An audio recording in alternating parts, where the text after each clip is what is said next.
That we're doing. This is our second one. The first one was on managing working with the ups and downs of starting a new business. This one is dealing with growth. And the idea is to look at some of the experiences that our panel has had over the years, managing and handling growth within the companies that they were experienced in. Taking a look at that and exposing some of the decisions they made, good decisions, bad decisions, whatever the case may be, and how that might have impacted their growth. Hopefully there's something useful here. We're going to have a broad range of companies, from very large ones to very small ones, and hopefully there'll be some comments in there that you can pick up on. Our process is this. We're going to have presentations from the 5 panelists. Then we've got a half an hour of time dedicated to questions that you may have.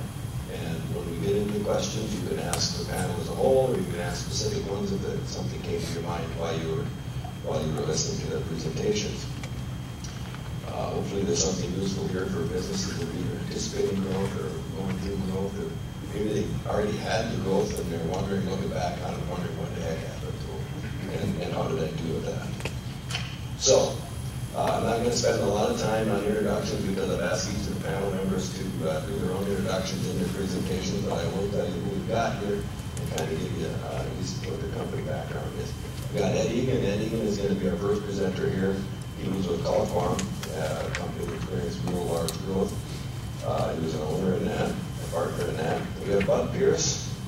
Bud Pierce was with Laughlin Bodies. They built bodies for things like caterpillars and things like that. The cab part of it, which you sit in, they did that. He was president and CEO.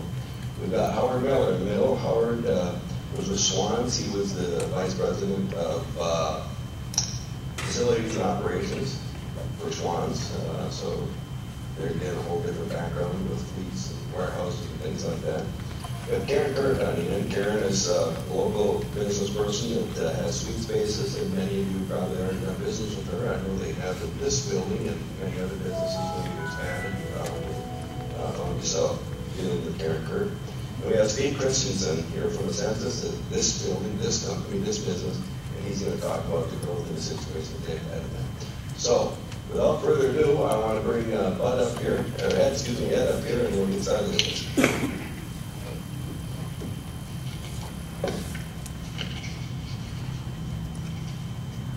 Thank you, Dave. Give me a second to get this thing on.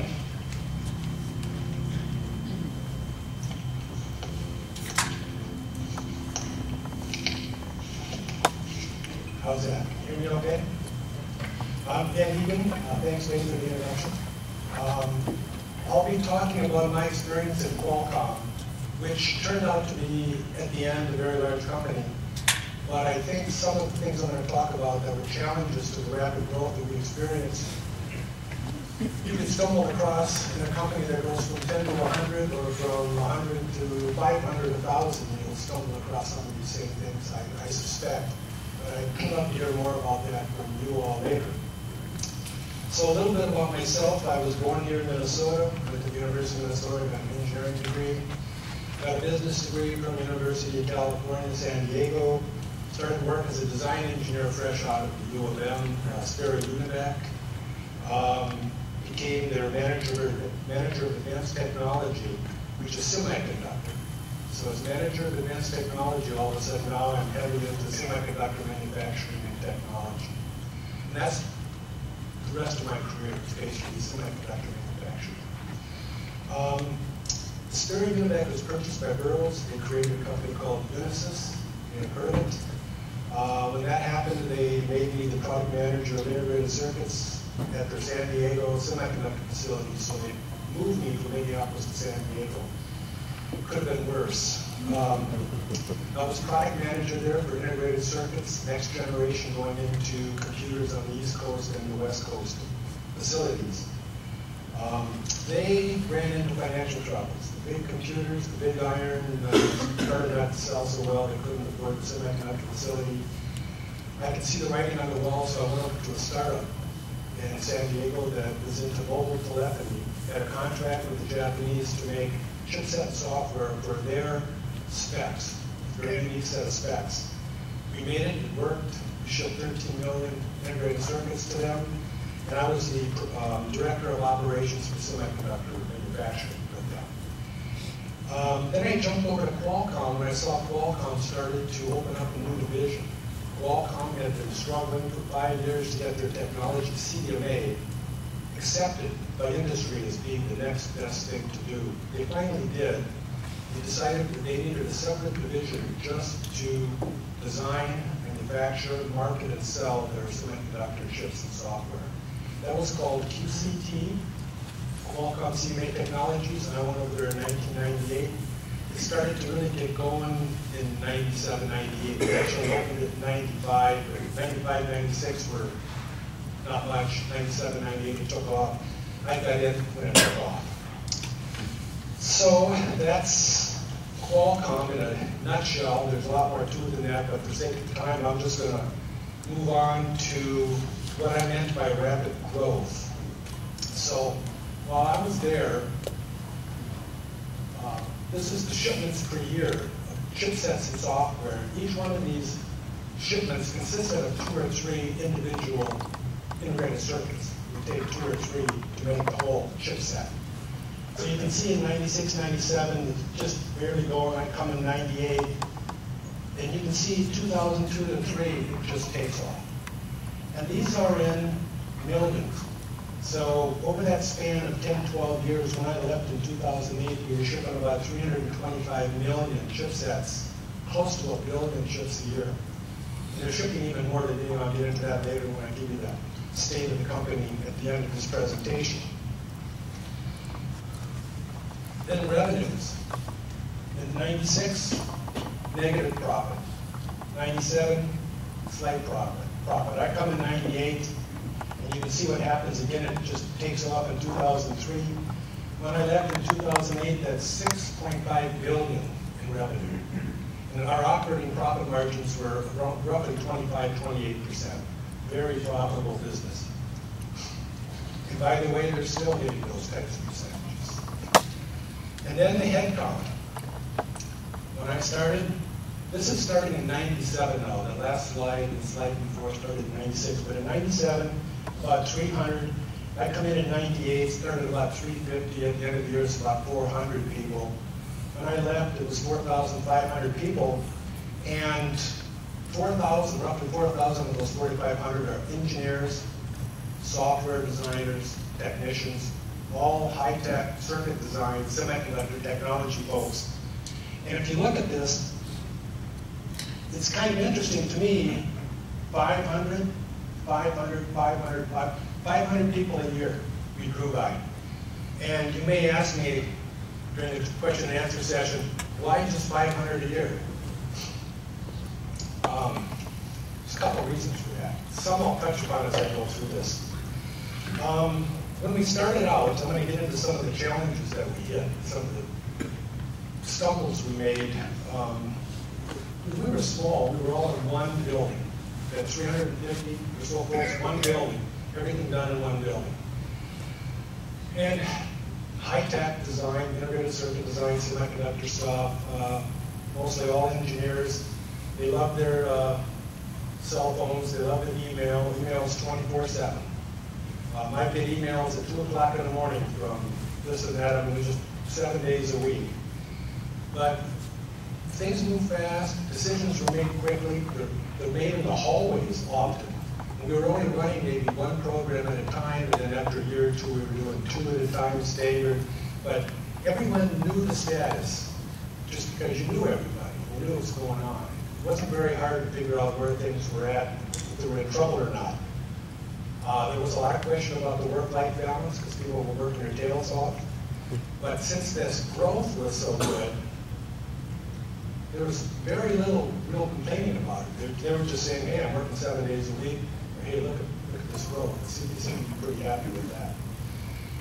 But by the time we get to 2008, before we get to 2008, the last few years I'm there, we have the 4,000, 4,500 employees at over 20 sites worldwide. 2 design centers in India, design center in San Diego, big design center in the East Coast. In San Diego alone now, instead of being in one building, QCT alone was in over 20 buildings in San Diego alone. You didn't know what was going on by walking the hall. You didn't know most of the people anymore. And we had to start going to processes, business processes. Monthly reviews, quarterly business reviews with suppliers, and remote sites. And we wrestled a lot with these processes and how to do this so you really know what's going on. And it wasn't very smooth. A lot of struggles with putting processes in that we're trying to run the company when you don't want the processes to run the company, you want the process to help you run the company. So we had to do a lot of tweaking, and we stumbled a lot on that. Again, the emails still going 24/7, but now we're running 4 or more large programs at one time, staggered. One would be here, here, here, here at a time. And this is not published, but these 4 programs, the large programs would have 1,000 people on them, between software, hardware, test engineers, and test technicians. And the big new programs, the big new designs, and there's little evolutionary design things you can do with chipset. That might only take a year, it might cost $50 to $100 million before you're done. The big new full up, I'm going to go from 1 processor core to 2 cores, I'm going to run it at gigahertz instead of 500 megahertz. $500 million, 3 years to get it fully tested and out the door. And so I'll come back to that later when I get into remote sites and the management of remote sites. But we found a lot of program surprises now. These processes aren't perfect. We'll have these reviews, many reviews, these big programs with 1,000 people and big software efforts and hardware efforts. And you're trying to make sure you understand if everything's on track or not. And some folks are really good at nailing, I come in, we're not doing too bad, I'm behind here, I need a little help here, and it's 5 minutes and you know exactly what's going on. Others that come in and you get a half an hour of nice graphs, and at the end you go, well, so what's the status, what's going on?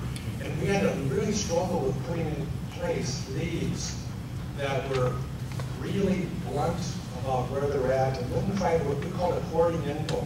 They start falling a little bit behind it, they want to fix it before bringing it up to management. By the time they couldn't fix it, too much time was lost. We had a lot of surprises like that. So we ran into a lot of coaching of what we call middle managers to make sure that they're decisive, they're brutally honest, and if they don't take the coaching, if they're not, replace them. It's one of the things we learned. With a small company, you just knew what was going on. A big company didn't. The other thing we stumbled into was human nature, euphoria. Early on, things are going so well. And by the way, this company is like a lot of companies on the West Coast and across the country, but everybody had stock options. Even as administrative assistants, everybody had stock options. So early on, it's a startup, everybody's got options. Things are taking off. We're just euphoric. Oh my God, I need more people. Hiring, you know, like I said, up to 500 a year there at one point, but bringing in 40, 50, in some months 100, in some months 25 people. I need 10, I need 20, I need a new supervisor, I need a new manager, I need a new director. Who did we promote to begin with? And I was guilty of this. The guys and girls that were with us from the beginning, that were close friends, we started promoting them first, and very quickly, after about 5 years, and we're up to a couple thousand people, we realized that we've got some folks in positions that we have found their level. The level of incompetence has been discovered. And it was a terrible management problem. We tried to deal with that. So the point I'm trying to make is when you're caught in rapid growth and you're hiring like crazy, you're bringing in new groups and new supervisors, new managers, new directors, just be real careful about promoting the person that was just with you from the beginning. Because some are going to do well, and you just got to be honest with yourself about whether they can really handle it or not.